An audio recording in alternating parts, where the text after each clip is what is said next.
تمہیں میں نامرد لگتا ہوں۔ وہ اس کا بازو پکڑ کر گھسیٹ کر نیچے لا رہا تھا۔ تم سمجھتی کیا ہو خود کو؟ میری نفرت کو میری کمزوری بتا دیا تم نے۔ بتاؤ۔ شازم چلاتے ہوئے مزید سختی سے بازو دبوچے سیڑھیوں سے نیچے لا رہا تھا۔ وہ آنسو بہاتی درد سے کراہ اٹھی۔ وہ کبھی سوچ بھی نہیں سکتی تھی کہ وہ اتنا سختی سے پیش آئے گا۔ شازم اور جیا کی شادی زبردستی ہوئی تھی۔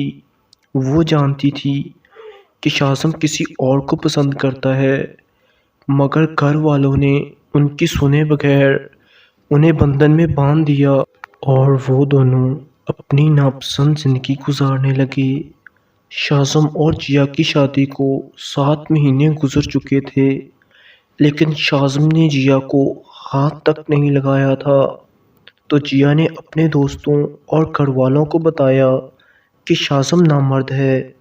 جس کا کسی کزن نے شازم کو بتا دیا تھا، وہ آگ بگولا ہو کر اوپر آیا۔ وہ مہندی لگا رہی تھی۔ شازم نے جیا کا بازو زور سے پکڑا، ایک زوردار تھپڑ اس کے منہ پر مارا اور اس کو سیڑھیوں سے کھینچتے ہوئے نیچے لا رہا تھا۔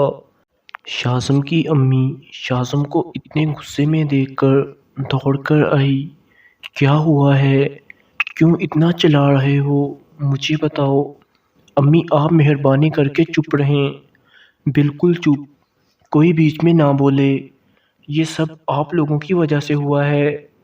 کوئی بندہ کوئی سوال نہ کرے۔ یہ سب بولتے ہوئے جیا کو کھینچ کر اپنے روم کی طرف بڑھ گیا۔ اسے کمرے میں لا کر روم لاک کر دیا اور بیڈ پر دھکیل دیا۔ وہ روتے ہوئے اٹھی تو شازم نے دوبارہ بازو پکڑ کر اپنی طرف کھینچا۔ وہ کٹی ہوئی پتنگ کی طرح لڑکھڑاتی ہوئی اس کے سینے سے آ لگی۔ سچ سچ بتاؤ، تمہارا یہ سب کہنے کے پیچھے کیا مقصد تھا؟ کیوں تم نے سارے رشتہ داروں میں یہ کہا کہ شازم نامرد ہے؟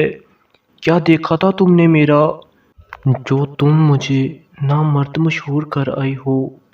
جو مرد اپنی بیوی کو بنیادی حق نہیں دیتا، وہ نامرد ہی ہوتا ہے مسٹر شازم۔ اور میں نے کچھ غلط نہیں کہا، صرف اپنا حق ہی تو مانگا ہے۔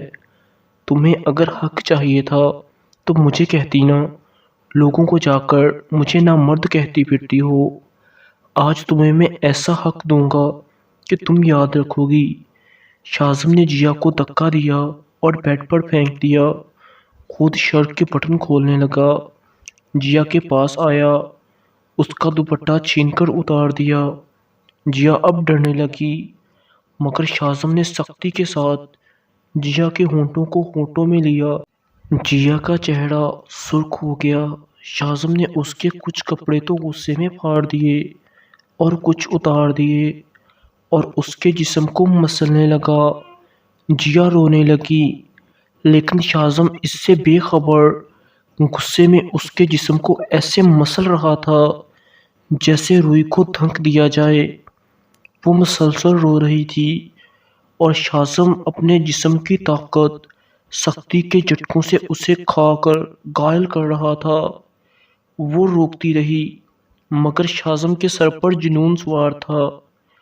وہ اس کی آگ کو غصے اور جنون سے بجھا رہا تھا۔